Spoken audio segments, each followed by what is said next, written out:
ہاں ایک پہلو ایسا ہے جس کے حوالے سے حضور کی عظمت ہماری سمجھ میں آئے گی. حضور ایک انسان کی حیثیت سے کیا تھے, ایک باپ کی حیثیت سے آپ کا کیا طرز عمل تھا. ذرا یاد کیجئے, جگر گوشہ رسول حضرت فاطمہ بطول رضی اللہ تعالیٰ عنہ وہ حاضر ہوتی, ابا جان دیکھیے چکی پیس پیس کر یہ گھٹے پڑ گئے میرے ہاتھ میں, یہ کنویں سے پانی لاتی ہوں مشکیزیں کہ یہاں پر بندیاں پڑ گئی. حضور اب تو عام لوگوں پر بھی آسانیاں ہیں, لوگوں کے ہاں غلام آ گئے ہیں, کنیزیں آ گئی ہیں, مال و دولت آ گئی ہے, مجھے بھی کوئی غلام کنیز عطا ہو جائے. اور آپ کو معلوم ہے یہ لخت جگر نور چشم محمد کی سب سے پیاری بیٹی صلی اللہ علیہ وسلم, کوئی شک نہیں اس میں, فاطمہ کیا بیتی ہوگی حضور کے قلب پر. لیکن فرمایا کیا بیٹی یہ دنیا کی چیزیں ہماری لیے نہیں ہیں, میں تمہیں اس سے بہتر شے دیتا ہوں. تسبیح فاطمہ ہر نماز کے بعد 33 مرتبہ سبحان اللہ, 33 مرتبہ الحمدللہ, 33 مرتبہ اللہ اکبر کہہ لیا کرو. لیکن سوچ لیجئے دل پر کیا گزری ہوگی صلی اللہ علیہ وسلم. حضرت عائشہ سے پوچھئے, حضرت خدیجہ سے پوچھئے حضور کیسے شوہر تھے, آپ سے زیادہ خواتین کے حق میں نرم, گھر کے کام کا جھاڑو دے رہے ہیں, کپڑے جو ہیں بوسیدہ انہیں سی رہے, گھر میں بیٹھے ہوئے یہ کام کرتے تھے. بہرحال ایک بات میں آپ سے عرض کروں, آپ انسان کی جس حیثیت کا بھی ذہن میں تصور کریں گے وہ ساری حیثیتیں محمد میں موجود ہیں صلی اللہ علیہ وسلم. محمد حاکم کی حیثیت سے بھی ہے, محمد سب سالار کی حیثیت سے بھی ہے, محمد قاضی القضات بھی ہیں, محمد ہیڈ آف دی اسٹیٹ بھی ہیں, محمد بیویوں والے بھی ہیں, اولاد والے بھی ہیں, محمد 5 وقتہ امام بھی ہیں, جمعہ کے خطیب بھی ہیں, مدرس قرآن بھی ہیں, مربی بھی ہیں, مزکی بھی ہیں, اور ہر میدان میں بلند ترین مقام. کوئی ایسی جامع شخصیت ملے گی؟ ہمارے ہاں تو حال یہ ہے کہ جو خطیب صاحب ہوتے ہیں وہ 5 وقتہ نماز کیسے پڑھا سکتے ہیں, ان کا تو اونچا مقام ہے. 5 وقتہ نماز کے لیے تو علیحدہ چاہیے امام آپ کو, اور وہاں بھی ایک امام سینئر ہوگا وہ عشاء مغرب اور فجر پڑھائے گا, ایک جونیئر ہوگا بیچارہ وہ جو خاموش نماز ہے وہ پڑھائے گا. 5 وقتہ نماز پڑھا رہے ہیں محمد صلی اللہ علیہ وسلم, اور خطیب بھی وہی ہے, مربی بھی وہی ہے, مزکی بھی وہی ہے. ہمارے ہاں جو لوگ تزکیہ نفس کے میدان میں ہیں وہ پھر جماعت کبھی نہیں کراتے, کبھی نہیں دیکھا ہوگا آپ نے کسی صاحب کو کراتے ہوئے. یہ جامعیت ہے, جامعیت کبریٰ.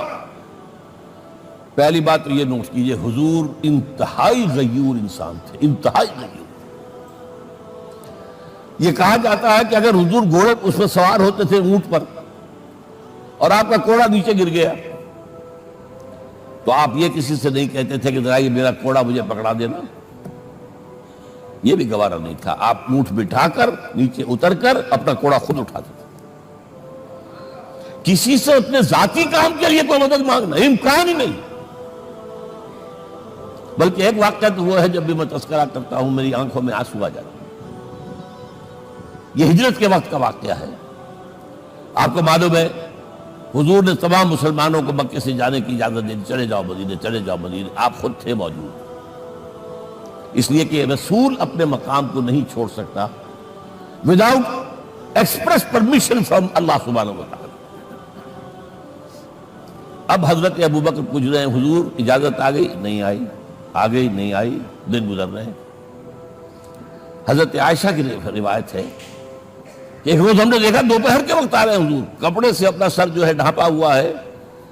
عرب میں دوپہر کے وقت وزٹ کرنا جو ہے یہ ان کے خلاف دستور ہے, ان کی تہذیب کے خلاف ہے, یہ قیلولے کا وقت ہوتا ہے. تو حیران ہوئے, آتے ہی فرمایا ابوبکر ہجرت کی اجازت ہو گئی. اب انتہائی خوشی سے اور بڑی امید میں کہ بڑی شاباش ملے گی, حضرت ابوبکر فرماتے عرض کرتے ہیں حضور میں نے 2 اونٹیاں تیار کر رکھی ہیں, خوب کھلا پلا کے انہیں فرما کیا ہوا ہے, یہ ہجرت میں ہمارے کام آئے گی؟ حضور تھوڑا سا توقع فرماتے ہیں، پھر کہتے ہیں اچھا ٹھیک ہے، ایک میں استعمال کروں گا لیکن میں اس کی قیمت ادا کروں گا۔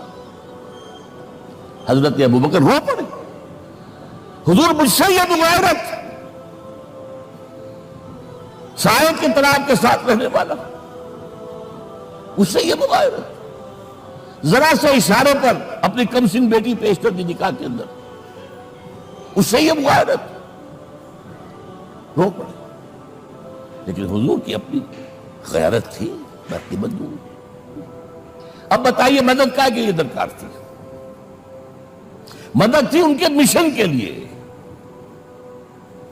مشن دو حصوں میں تھا، اس کو جانیے، آج کچھ علمی باتیں آ رہی ہیں۔ حضور کے مشن کے دو حصے، ایک ابتدائی جو تمام انبیاء اور رسول کا تھا، ایک تکمیلی جو صرف محمد کا صلی اللہ علیہ وسلم۔ ابتدائی کیا ہے؟ اللہ کی طرف دعوت، تبلیغ۔ جو دعوت قبول کر لیں ان کے لیے بشارت، بشیر کہ تمہارے لیے آخرت میں جنت ہے، نعمتیں ہیں۔ رد کر دیں ان کے لیے نذیر، خبردار کرنے والے، جہنم کے لیے تیاری کر لو۔ داعی اللہ، اللہ کی طرف بلانے والے، سراجا منیرہ، روشنی کے چراغ۔ یہ حیثیتیں مشترک ہیں تمام انبیاء کرام۔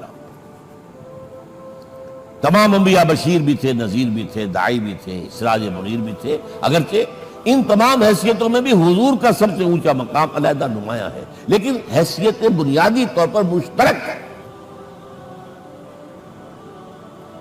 ایک حیثیت تکمیلی، اور وہ کیا ہے؟ اے نبی، جو دین آپ کو دیا گیا ہے صرف تبلیغ نہیں، صرف تعلیم نہیں، اس کو قائم کر کے دکھاؤ نظام زندگی کی حیثیت سے۔ 3 مرتبہ قرآن میں یہ الفاظ حضور کے لیے آئے ہیں، هو الذی ارسل رسولہ بالہدی ودین الحق لیظہرہ علی الدین کلہ۔ 3 دفعہ سورہ توبہ میں یہ الفاظ آئے، سورہ صف میں یہ الفاظ آئے، سورہ فتح میں یہ الفاظ آئے۔ وہی اللہ جس نے بھیجا ہے اپنے رسول کو صلی اللہ علیہ وسلم، الہدا قرآن حکیم، ہدایت کاملہ، اور نمبر 2 دین حق۔ یہ 2 چیزیں دے کر بھیجا، کس لیے؟ تاکہ اس دین کو غالب کرے پورے نظام زندگی پر۔ یہ معاملہ ذرا سوچئے، اور یہ حضور کے لیے 3 دفعہ، اور کسی اور نبی کے لیے 1 دفعہ بھی نہیں۔ قرآن مجید کے اس نقطے کو ذہن نشین۔ ناظرین، امید ہے آپ کو ویڈیو پسند آئی ہوگی۔ اگر ویڈیو پسند آئی ہو تو ویڈیو کو لائک اور شیئر ضرور کر دیجیے گا، چینل کو سبسکرائب کر دیجیے گا اور بیل آئیکن کو پریس کر لیجیے گا تاکہ ہر نئے آنے والی ویڈیو آپ کو بر وقت مل سکے۔ ناظرین، یہ واقعہ، یہ بیان آپ کو کیسا لگا، اس کے بارے میں بھی اپنی رائے کا اظہار ضرور کیجیے گا۔ اجازت دیجیے، اللہ حافظ۔